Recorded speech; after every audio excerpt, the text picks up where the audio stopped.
Hello, hello. I'm Savannah. And I'm Alicia. And this is Burden of Proof. Well, welcome back. What a fantastic day this is. We're a couple weeks into the new year. Yes. Raise your hand if you've already given up on some of your New Year's resolutions. We're recording this in advance, but I'm sure that will be me. I'm normally good until like March. Wow, that's I'm impressive. a long-termer. And like the way that I do my New Year's resolutions is me and my best friend make bingo cards. So I have Nice. like I have longer term goals and it's fun. I really recommend it actually. Okay. Because it worked really well for me last year. I might have to try that. I did not get bingo, but not for a lack of trying. Like, I didn't get bingo because we put New Year's resolutions on it and like pop culture predictions. So some of those didn't happen for me. Yeah. And if they had, I would have gotten bingo. Does that make sense? Yes, that makes sense. So I recommend making resolution bingo cards. It's fun. I don't typically make a lot of resolutions because I'm not good at sticking with them. I don't think that they're very sustainable. So it's kind of setting yourself up for failure. You know who you are. You know that if you're going to stick to it or not. Just don't kid yourself. Yeah. So if you've already given up, tell us which one. Tell us about your failures. And we'll tell you, that's fine. It was stupid anyway. Don't worry about it. Don't worry about it. No, I just think trying to do too many things like all at once, that's just not sustainable for anybody. For sure. Change is possible, but People can change. I'm not an expert, but I have read a little bit about changing habits. So like some people say you can do it in like 21 days or something, but then I read that no, most people can't. Most people need at least, I want to say like 60 I think 60 days is what I've heard. And I know that I haven't stuck with anything unless I manage to do it for at least a few months. It's not sticking around forever. Yeah. Well, we don't know yet because it's December 30th today. So we don't know. We'll see. I'll let you know in a future episode. Yeah. Yeah, so I don't have too many, but I do need to get off the sugar cookies from Christmas. I know that. Well, you and I have beef because Alicia makes Christmas cookies, and I want you to know that I did not get a single Christmas cookie this year. I did not make as many this year. Which is fine. That's good, because you normally make way too many. Yeah, I do. I kind of have a problem. But I didn't get a single one. I'm sorry. That's okay. It's because I had extra teenagers in my house. They ate them. Facts. Fast. That's fine. Anyway, thank y'all for listening. If you're new here. Hi, if you're new, let us know how you're feeling. If you like us, if you don't like us, don't tell me that because that hurts my feelings.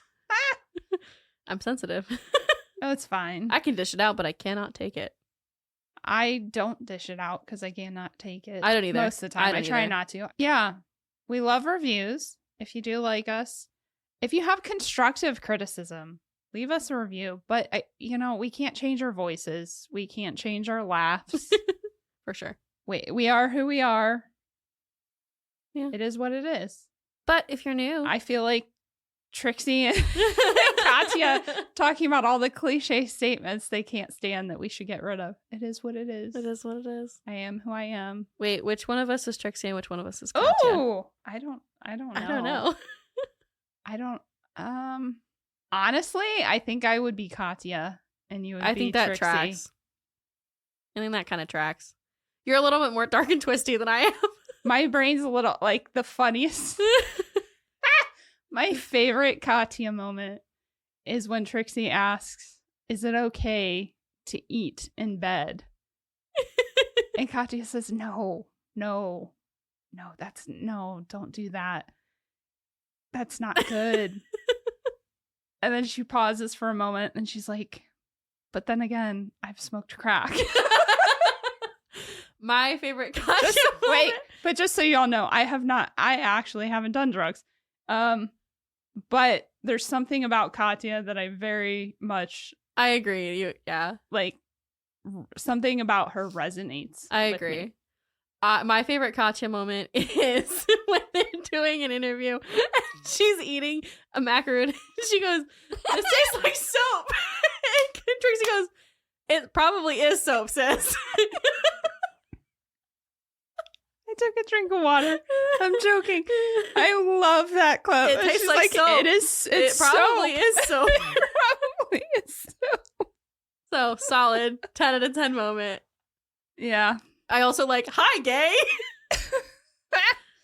Okay. Anyway, sorry for that tangent. Oh, no, that was a perfect segue because I thought of something the other day that we don't really play up we kind of do. You can't help but notice our generation difference. But I really thought our next podcast should be Gen X versus Gen Zs. And like we focus on pop culture stuff and the differences between our generations. I think that would be great. I think that would be fantastic. Tell us all what you think. Somebody told us that we helped them connect with their Gen Z son, and I was like, that's what we're here to do. Yeah, that he's a Gen X, so he resonates with a lot of what I say, but that you helped him. Yeah, that was fantastic. I loved it. It made my whole week. I thought about it forever. Thank you so much. Yes. And speaking of listeners talking to us, this is also a listener requested case. That was, Tis. Speaking of segues. Also, whoever recommended this, I kind of am mad because now we have to do it. I don't want to. I know. So if you listen to the last case I presented, I said, I'm going to do it. And here we are. So this listener request came from Deacon.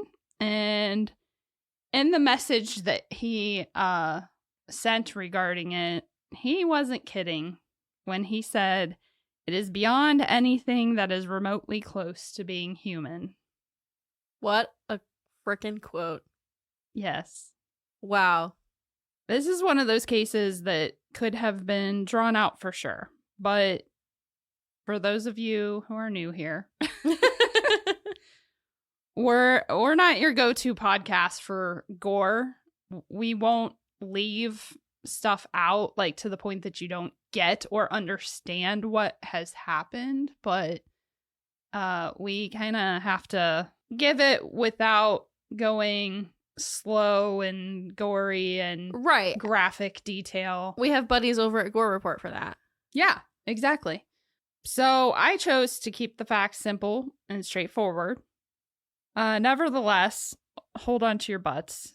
Yeah, that's not to say that this isn't going to be an intense case. It is still going to be very intense, but yeah, and you might want to have a bucket nearby just in case. Yeah, Alicia texted me and said that I needed a puke bucket, so not super thrilled, but I think you'll be okay.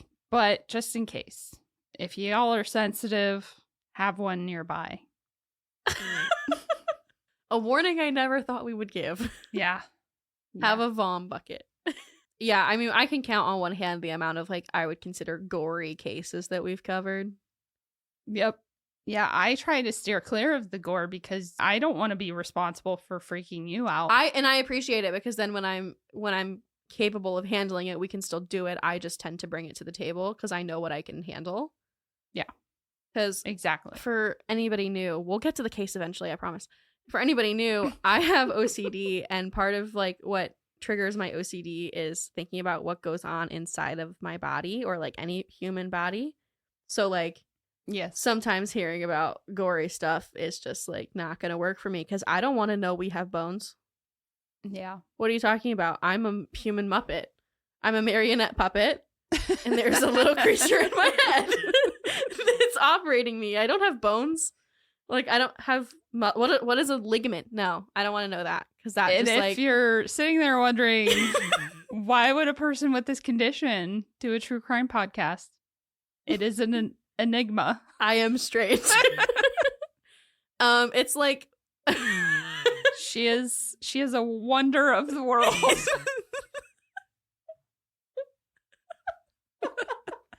I just thought you guys would want to be blessed with my commentary and my presence, so I figured I'd push through. Because the world needs to hear what I have to say. I know. About killers. Yeah. Yeah. Well. They need to hear me say shabusiness. Shabusiness. All right. Today, we're talking about Richard Huckle. Can't have a name that rhymes with buckle and be a bad person. I just don't think that it's fair. I don't know what to say to that. When you grab your phone and you start looking up pictures of him, which I know you will. I'll do it right now. You will. I actually think I do know who this is. He was deemed pretty bad dude out of the UK. So this is a UK case. Okay, I'm going to start. No more prolonging. Are you ready? No. But do you have your puke bucket? I actually don't have a puke bucket, but I'm one of those people who can mind over matter that stuff. Like, no. Don't try and tell me that nausea is an involuntary function. It is voluntary. You just have to be really in tune with your body. I'm not gonna throw up. I am not good at that. So I'm gonna start now. No more procrastinating. But I want to procrastinate so bad. Yeah, okay, go ahead. Okay. Richard Huckle was born May 14th, 1986, and grew up in Ashford, a small town that sits a little ways southeast of London.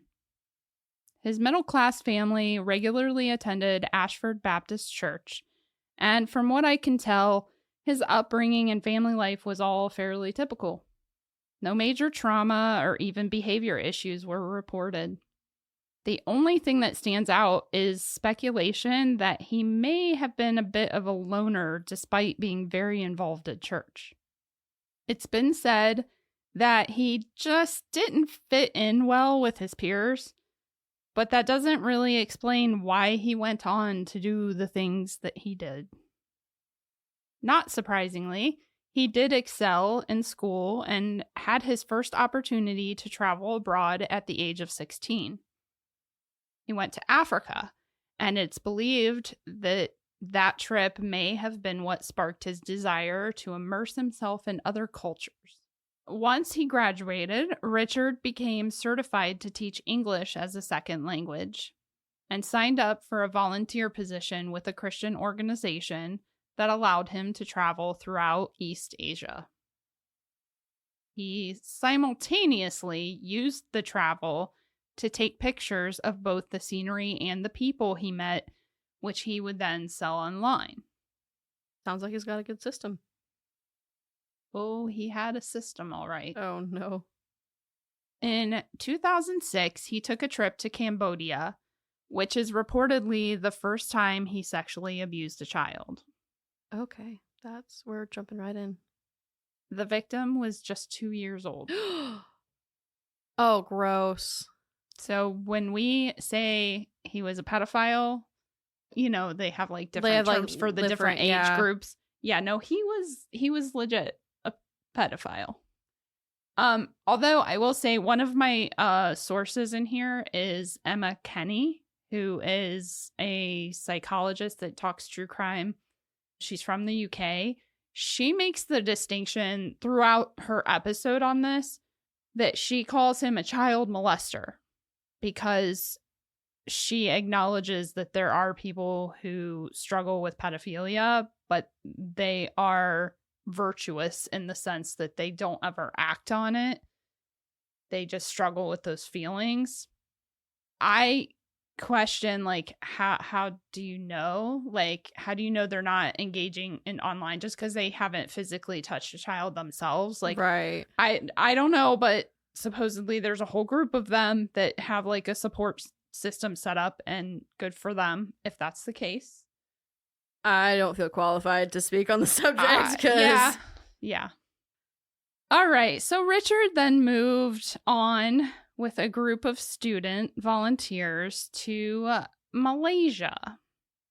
Eventually, he got a student visa to settle in Malaysia, where he enrolled in and my apologies if I butcher it, the Kuala Lumpur Metropolitan University to study information technology. Okay. Keep that in mind. That'll come in handy in the future. The fact that he's studying information technology. I think so. Doesn't bode well. For an online photographer who is abusing children. Yes. This is why I will not be putting pictures of my children on the internet. Well, he wasn't one of those people. Okay. he was taking his own pictures. I gathered that. I just made yep. Yeah, but fair. I agree that these days it's probably just best to keep your kids off of there. So he had already been attending the Community of Praise Church on and off for years and had connected with several families in a small village nearby. The village accepted him wholeheartedly, gave him a place to stay, and unfortunately trusted him with their children. That's terrifying because they just thought that they were doing the right thing. Yes. According to reports, both the residents of the village and attendees of the church said he was always very kind and seemingly generous and acted normal. The pastor of the church said there seemed to be no ill intent, as Richard really tried to blend in, learn their language, and would offer to teach others English. But eventually, when it was like very too late, the pastor noticed he would often only attend services if there were children around for him to interact with. And at one point, he even started showing up with children from the village. Like, he would just bring them. Their parents were not there.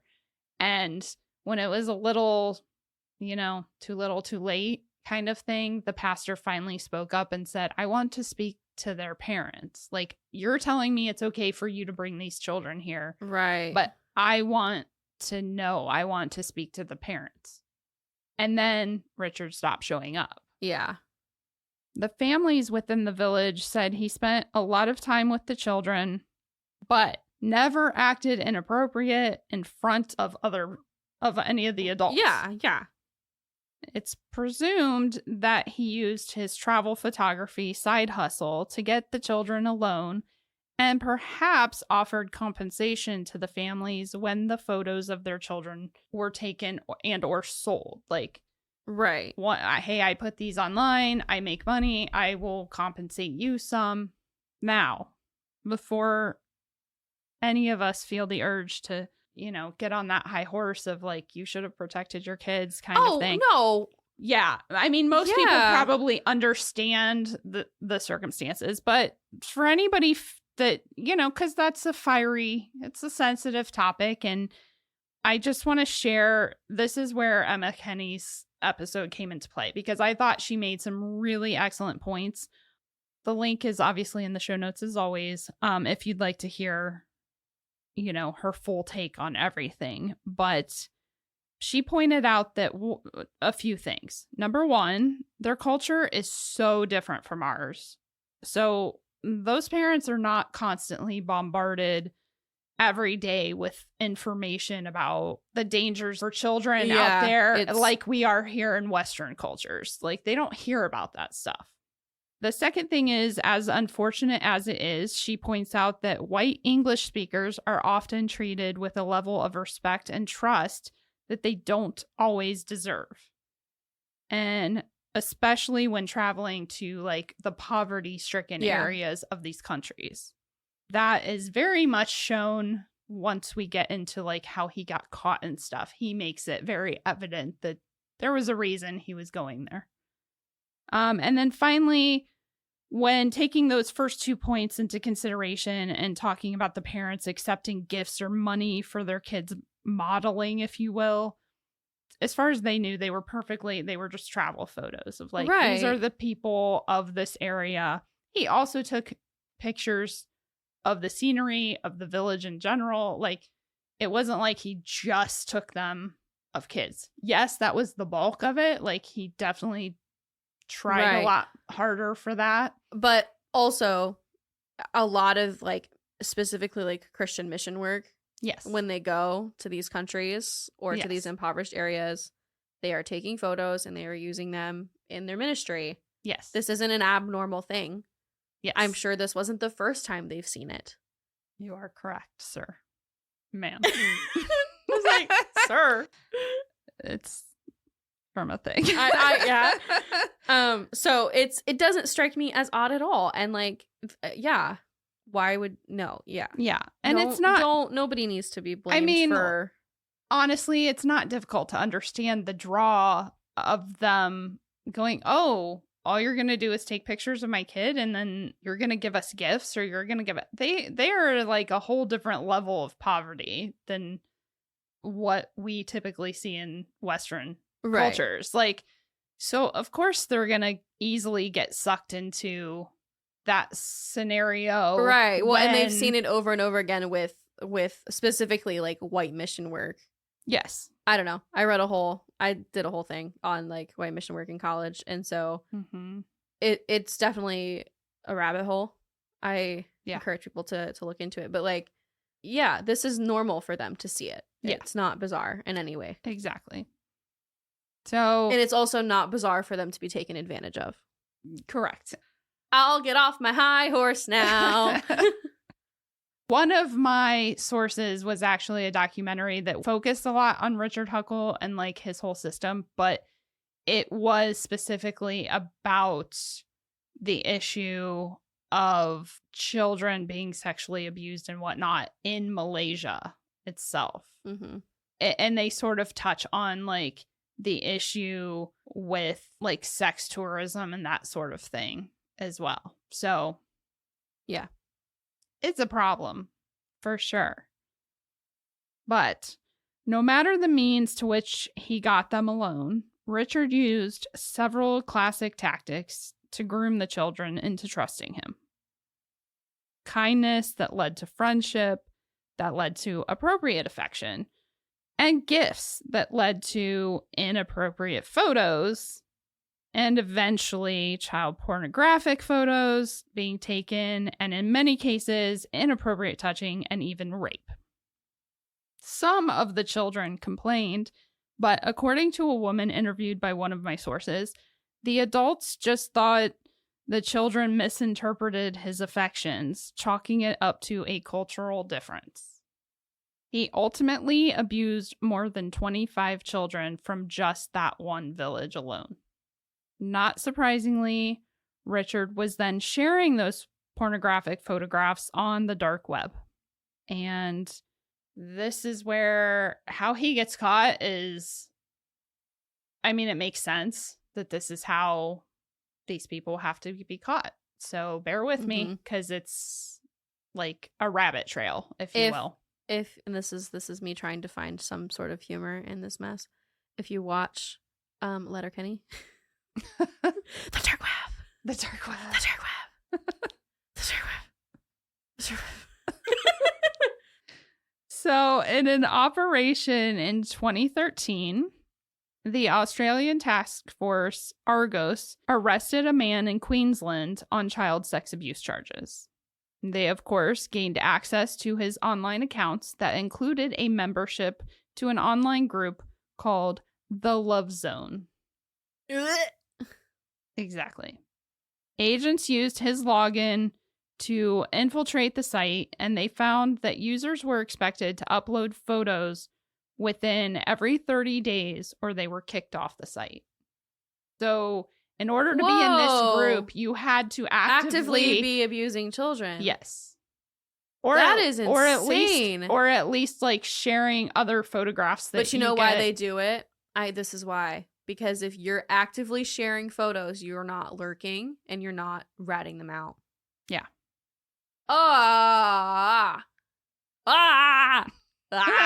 No. So one of the members stood out to the agents because of 3 things, essentially. The amount of content he provided. The starving Malaysian children. A detailed how-to guide to pedophilia he wrote himself. Oh my God. And his very detailed comments. Here are some of his gems. Oh God. So get your puke buckets ready. Quote, "As long as I keep a broad number of contacts amongst the poorer people I know, I'm sure someone would be inclined for someone of high status, such as myself, to be caring for their kids for long or short term." End quote. This is what I mean. You know that you are actively taking advantage Yes. of this community, and it makes me sick. Yes.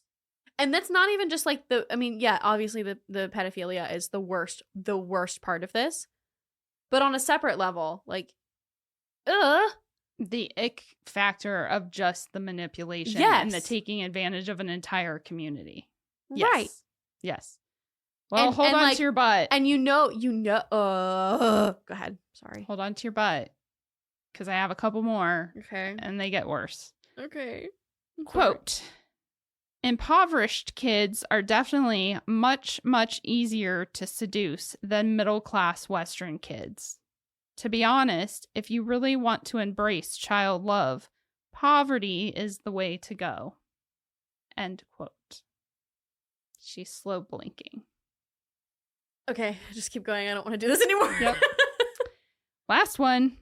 Quote, I'd hit the jackpot. A 3-year-old girl as loyal to me as my dog, and nobody seemed to care. End quote. I don't think we need to comment on that. It speaks for itself. I really hope this man is dead, and You're I hope he trash human. A painful death. Oh, I want somebody to shove a rake up his butt. Oh, well, did I guess? Close. Oh, so okay, we'll get there. Okay. Agents, of course, didn't know that this was Richard Huckle. They only knew his username. It was obvious that in order to track down the worst offenders, the agents would need to gain more access to the site. So they turned their attention to the administrator of the site. Eventually, agents found a user on a 4-wheel drive forum that was similar to that of the administrator of the Love Zone. Okay. And they found that he used the exact same greeting of Hiya's. So they hit the jackpot when he posted pictures of his vehicle that included a license plate on the 4-wheel drive site. It turned out to be 32-year-old Shannon McCool. And guess what Shannon did for a living? Worked with kids. He was a child care worker. Mm-hmm. Yes. In June of 2014, agents surprised him at his home and took Shannon into custody, where they hit an even bigger jackpot. He had his laptop open and logged into the Love Zone site. Perfect! Oh my gosh! The universe says, hello. Yep. Here it is on a silver platter. Pretty much. That's amazing. They then kept the site up and running in order to catch others. Right. Because now they don't even have to get his login. It's already up. Yeah. And they had access to everyone's comments, everybody's private messages, everything. What a gift. Though they continued to watch Richard, though they didn't know, I think he had some username that started with a K, so they were just calling him K. Okay. In hopes to find his identity, though. They continued to watch him. But he was very careful, at least for a while.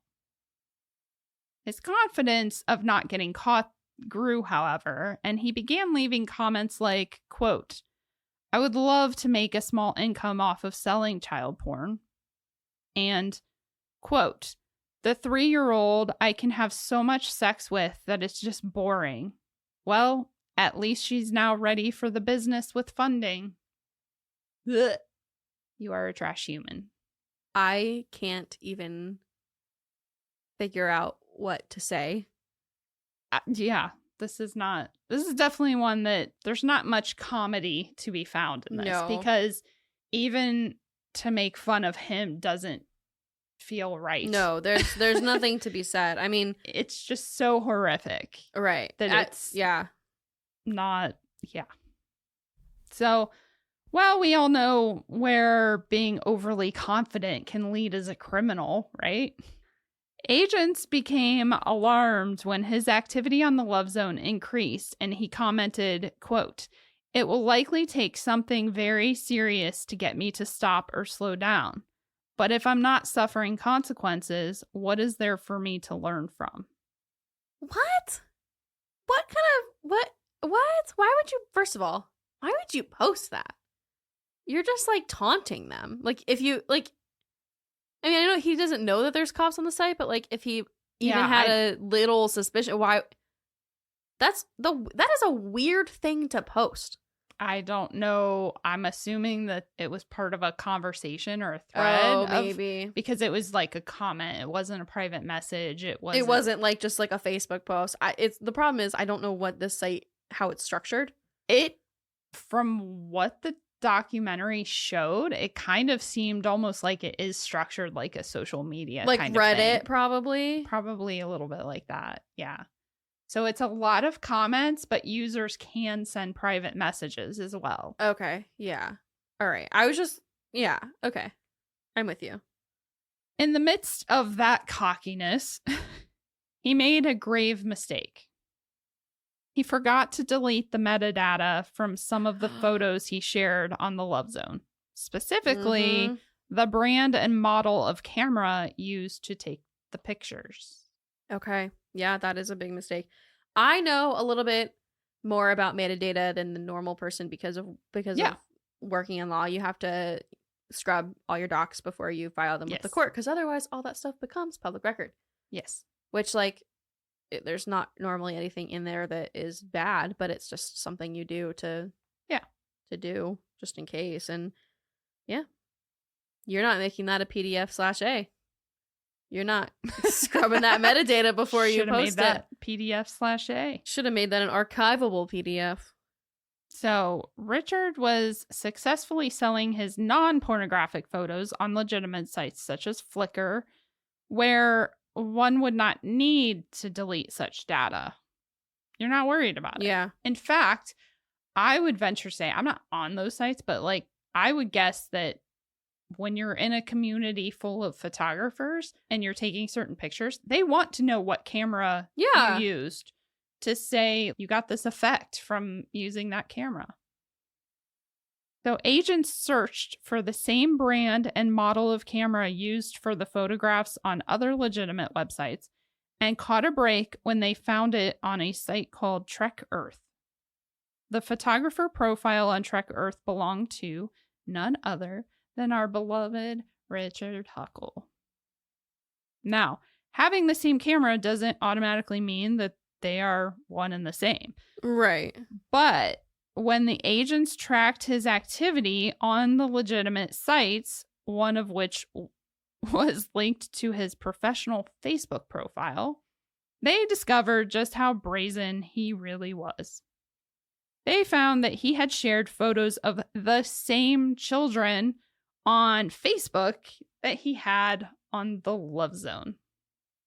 I mean, bruh. There's always a trail. Always. Yes. There is nothing online, dark web or not, that cannot be traced back to you. Nothing. Yep. Especially if you're going to be so fucking stupid. Yep. Apparently that information technology didn't do a whole lot of good. Didn't help with the common sense of like, maybe I should totally keep my legitimate photographs separate. Right. As in separate kids, separate everything. Yeah. You can't fix stupid. You can't outlearn common sense, at a university. I mean, so you can't gaslight information's technology. Like, true. It's no. Okay. Well, at least he was dumb. Yes. The sad part is that he had been doing this for like 9 years. Right. So, armed with the information that Richard was a UK citizen who resided in Malaysia, and they had reason to believe that he was the user from the Love Zone that they had been watching, they notified their counterpart in England, the National Crime Agency, who then notified the Malaysian authorities. Unfortunately, the laws in Malaysia made prosecuting sex offenders extremely difficult, specifically because victims are required to come forward and testify against the offender. And most of these kids can't freaking talk. And they did not only were like, nobody was coming forward just on their own, but they scoured through the photographs and they couldn't, even though they could obviously see the kids, there was nothing that like could narrow it down for them to figure out who are these kids, where did they come from. Like, these kids don't have passports where you can run it through a database and match their face to a face. Right. You know what I'm saying? Yeah. So because of that, investigators felt that it would be better for the British government to charge him. Right. I agree. But that meant waiting until he was back in the UK. They can't extradite him for that? Apparently, because it was a Malaysian crime. I mean, I think so. Because then if he's on UK soil and distributing, then it's a UK crime. So the charges brought against him specify these crimes in another country. Right. So makes sense to me. I am picking up what they're putting down. Yes. Unfortunately, it's just not very convenient. No. But as luck would have it, they didn't have to wait long. Richard posted on Facebook that he was returning home for the holidays in December of 2014. So they waited 6 months. Yeah. At the most. And detectives arrested him at the airport and confiscated his laptop and hard drives. Of course, his lovely information technology education came into play, so he kept all of his files heavily encrypted. Therefore, it wasn't an immediate win. Yeah, I mean, it's kind of a win, but it's like, they have it at least, but they had to work on it. So as investigators wrestled with accessing the files, he was released to his parents on bail. Now, his family, his parents specifically, are the real heroes in my book. All right. His parents take him home. And when they confronted him about what happened, he confessed.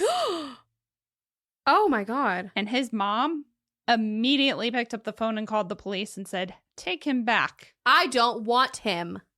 He was taken back into custody, where he then called the pastor over in Malaysia to apparently whine about his predicament and the fact that his family disowned him. But he wouldn't confess to the crimes on the phone.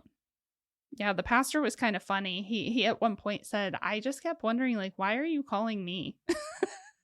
Yeah. And he had to eventually come to terms with, like, because you're a pastor.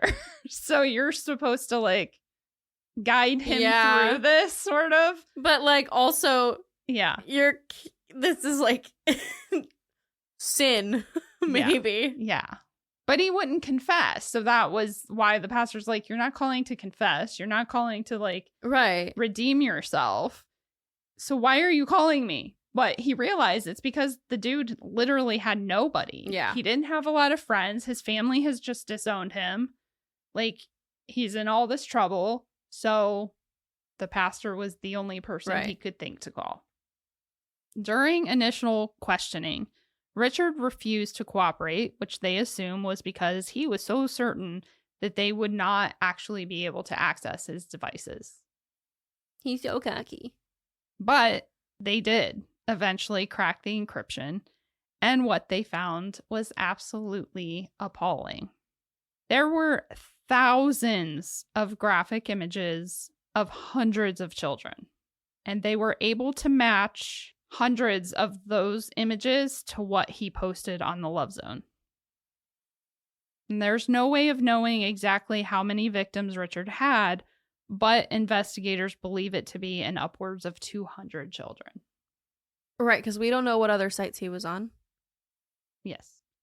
Now, 2 of my sources claimed a different number of charges, so I'm just gonna state it like this.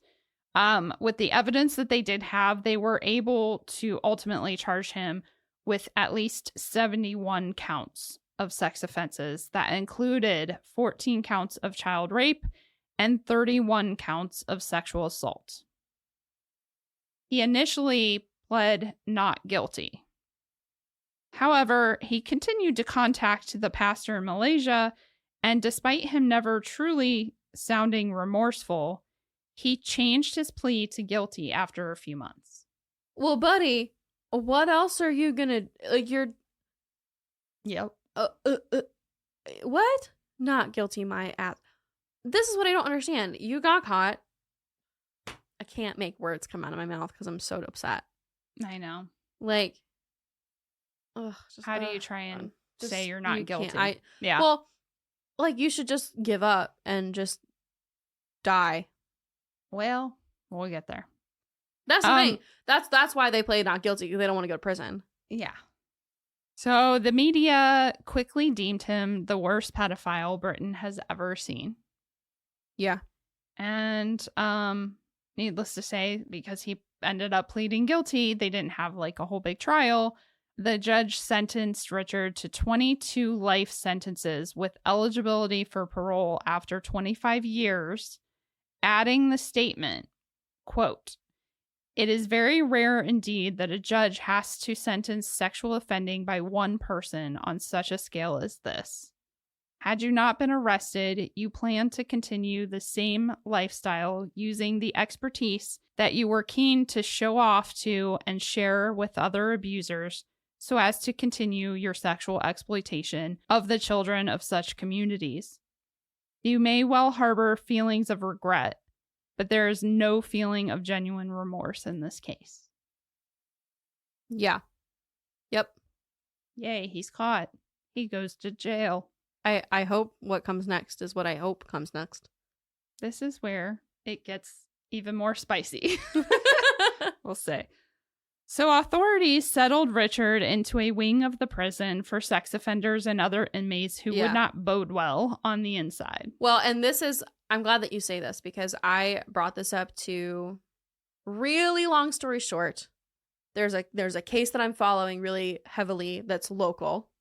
Mm-hmm. I don't think I'll ever talk about it because it's connected to people that I know personally, but like regardless. Yes. I'm following it personally, and I asked my friend who used to work as a nurse in the jail here. Yes. And I said, look, how is this person going to fare in prison? Hopefully badly. And she was basically like, no, they just separate them. So there's a lot less violence in jail than there is in prison because of how separate they keep them. We were just talking about that. And so I'm always curious now when I'm researching cases where I think people won't do well in prison, especially like people who hurt women or children specifically is typically the demographic that don't do well in prison. I'm always curious to see if they're separated or if they're not. And if they're not, is it intentional? Oh, is it intentional if they're not? I don't know. But it still didn't pan out well. Right, because this is beyond. It didn't pan out well. Because to some degree, you're still in there with what do you do when you take a bunch of people that sexually attack or assault other individuals and you lock them all up together? They're going to sexually assault each other. Their urges to sexually assault and or harm people don't like just suddenly go away. I don't know. Yep.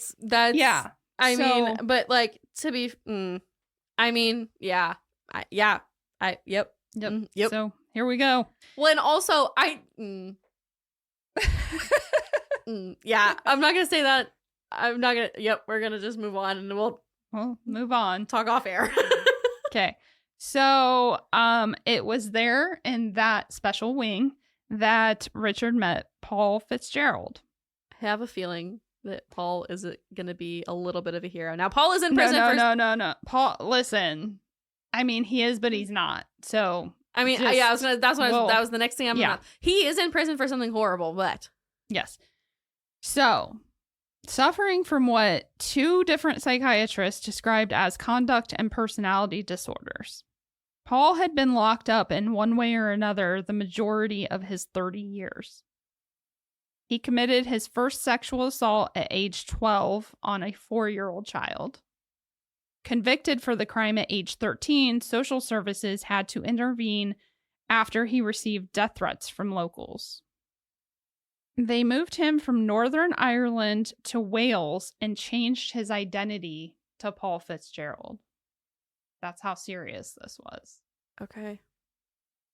Just 2 years later, he was caught attacking an elderly person and was sent to a hostel in West Yorkshire. He was the only inmate there, being supervised by a staff of 2, and he still managed to escape with a fork and a jar of Vaseline. Okay.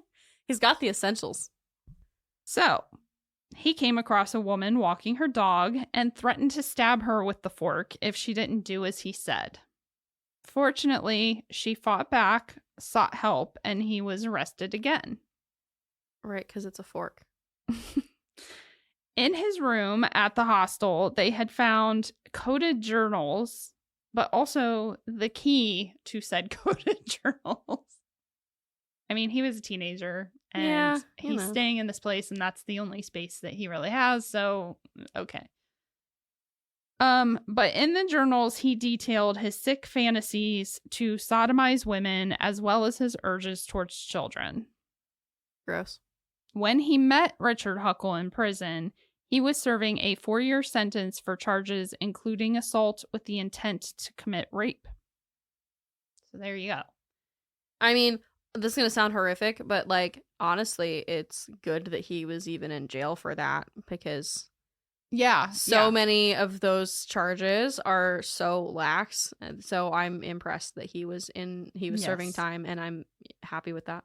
I mean, I'm not happy with the sentencing, but like, yes, he was in jail, and that's better than most of them who walk away. Yes. So on October 13th, 2019, Hall entered Richard Huckle's cell with the intention to torture and kill him in a form that he referred to as poetic justice. Listen, you know that you are a horrible person when all the other rapists think that you're a bad person. Think that you're a bad person. Well, we will get into that a little bit, but basically, like, Paul just had it out to kill whoever. He just happened to go after Richard first. Oh, okay, I see. He actually had planned on killing multiple people. I see. Multiple other inmates. We'll talk about why that didn't happen and when we get there, but yeah, which is gross. So this is where you might need your puke bucket. Oh, okay. But I'll go fast. So yeah, that's actually helpful. Just Paul bound and gagged Richard, beat him, and smashed his face into the floor so many times he broke his jaw, then sodomized him with the handle of a kitchen spoon. He then inserted a makeshift weapon into his nostril until it penetrated over 3 inches into his brain, before finally stabbing him in the neck with another makeshift weapon, and then strangling him so hard that his own hands needed long-term medical treatment. That is. And yeah, I'm waiting to see. I'm good. You're fine. Good. Okay. So the other, like, really just to give a little bit more for those of you that are like, I want more detail. The most ick, I guess, in a way, visual that I got from my sources was that makeshift weapon that he put up into his nostril, into his brain, what had something to do with a pen. It was like a pen that he had. Well, I was thinking logistically it would have to be quite a thin thing. Yes, it was. Okay. So, none of these torturous acts took place quickly either. Right. The entire thing lasted nearly 80 minutes before he was caught. That's a long time. Yes. Because, like, it's also not quiet. I shouldn't think so. I mean, eventually, like, after smashing his face into the floor that many times, he probably passed out, I would think. Maybe. But I will say the other thing that people don't realize about prison, too, is that it is loud. Like, it's never quiet. Yeah. It's always loud. There's always something happening. Yeah. There's always buzzing or, like, yelling. So it, depending on the inmates in that unit. Oh, I just had the grossest thought.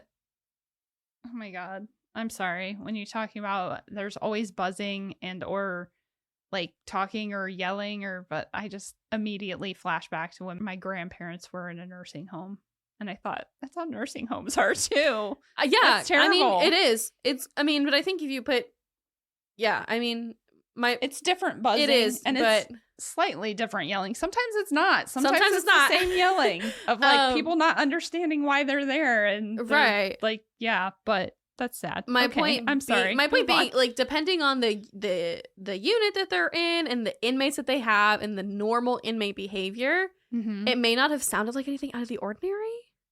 But also, shouldn't somebody be watching cameras? I don't know. Yeah. What year is this?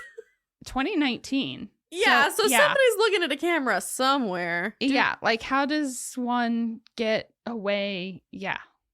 It's either luck or intention. Yeah. So Paul admitted in his trial. Also, I'm sorry. I do want to clarify. When I say luck, I mean that prisons are understaffed and like yeah. And people are trying to like do their jobs and they can't watch everybody all the time. I'm not saying, I don't ever want it to sound like I'm being like, well, they should have been doing it. No, but anyway. Both of these men, that's the really like weird thing about this case is like both of these men are kind of monsters. Right. So, I just mean like I didn't want it to feel like I'm blaming the Staff. workers. Yeah. Which like, no. Yeah. I don't know them. I don't know their life. I'm just saying intentional, but I don't know any either. means. That's what I'm saying.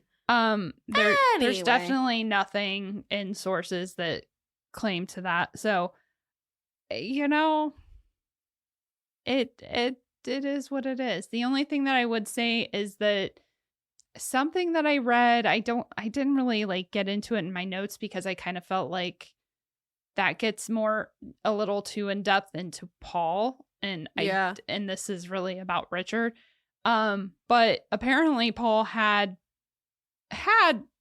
said to either prison guards or somebody either in a position of authority or his psychiatrist or something that he had been struggling with like violent thoughts a little more before this happened.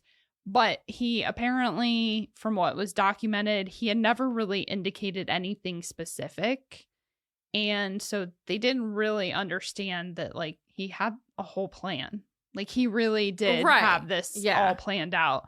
And so that's the thing, is that he admitted in his trial that he had planned on killing multiple inmates, but said, quote, "I got carried away by how much fun I was having doing what I was doing to him." End quote. So he basically said at trial, well, I shouldn't even say at trial, more like a hearing, because obviously he did what he did. But he admitted that he had plans to hurt multiple people at that point. But I just had such a swell time with this guy that I stuck with it too long. He also admitted that if he had not been stopped when he was, his next thoughts were to actually take parts of Richard's body and cook and eat them. Oh, okay. Yes. So gross. It escalated quickly. That it did. Paul, of course, was guilty of this heinous murder and sentenced to life with a minimum of 34 years. Yeah, I mean, that kind of tracks. The judge began his sentencing remarks with, quote, "You are a psychopath, and you derive pleasure from fantasizing about raping, torturing, killing, and even eating others." He went on to address both the aggravating and mitigating factors in his decision. Of course, the aggravating factors being the planning involved, the gruesome nature of the crimes, and Paul's previous record. The only mitigating factor the judge considered was Paul's mental health, which he referred to as psychopathy overlapped with a antisocial personality disorder, and specified that it was evident both were the, quote, product of the physical and sexual abuse which you experienced as a child. So Paul obviously he had a life. He had a life. We're not here to talk about Paul. Yeah. I mean, we are, but we're not. But we're not.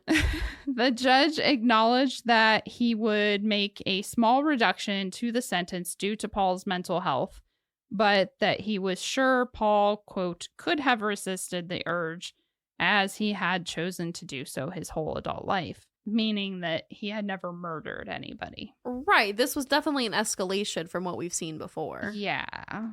So there you have it, folks. Richard the Great Child Predator is dead. And as far as I know or could find, Paul Fitzgerald is still serving a life sentence. Wow. Blech. Yeah. Well, as a palate cleanser, we have some bloopers for you at the end here. Yes. Because this is icky and we don't want to leave you on this note. Yes. So I think it's good that we procrastinated and talked so much in the beginning. Because now we have stuff at the end for you to like, okay, take a deep breath before you move on with your day. Because this is a heavy one. This is, I think, definitely the most intense case we've ever covered. Like, it's a lot. It's just so much. It's so much. Yeah. And like, you know, it's also not a normal case for us. No, I only did this case because it was listener requested. Yeah. I normally want to cover a little more trial aspect. And of course, both of these people are just guilty. And there were no actual trials. And sometimes it's hard to tell until you're like mostly through the research process, and then you're like, oh well, here we are doing it anyway. Yeah, I didn't know until I really dove in, but it was like I said, listener requested. I'll make exceptions sometimes if it's not too far out of the realm, and I found that rather interesting. Oh, I think so too, and I think that what's like there was totally enough in it for it to still be a burden of proof thing. I just meant like because I mean we talked about like the different laws over in Malaysia, and that's fine. Yeah. I just meant like we don't typically cover cases with a ton of children. I've covered some cases with children, but not that's usually only if like the children have either witnessed something or ultimately were like the victims of murder.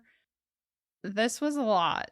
Yeah. It took several weeks for you to get through it, which I don't like talking about children being sexually abused or raped. And not that we're saying anybody anybody likes that, but some of us are a bit more triggered than others. Right. We'll say that. For sure. So, of course, that's why I always recommend looking at the show notes before you start. And I always put that warning at the top. There will be content warnings on the social media posts for this episode. Yeah. Like, I don't want anybody to get into it and not know what they're listening to. Yeah. You know? For sure. But if you made it this far, put a bucket emoji. If there's a bucket, let me see. Is there a bucket? I'm going to check. There is a bucket emoji. So put the bucket emoji. Yes. If you made it this far. If you didn't, that's okay.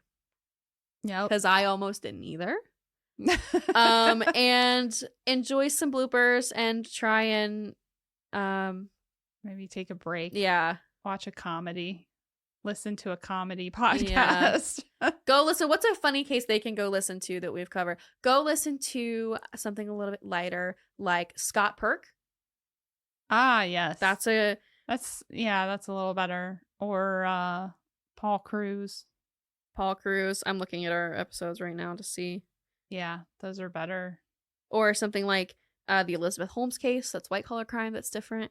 Yes. To just kind of.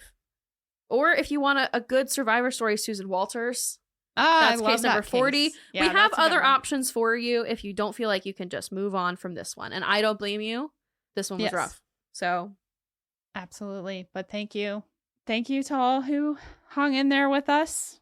We love you and we'll see you next week. Till next time. Bye. Bye. Thanks for listening, guys. Find us on Instagram and TikTok at Burden of Proof Pod and email us at burdenofproofpod@gmail.com.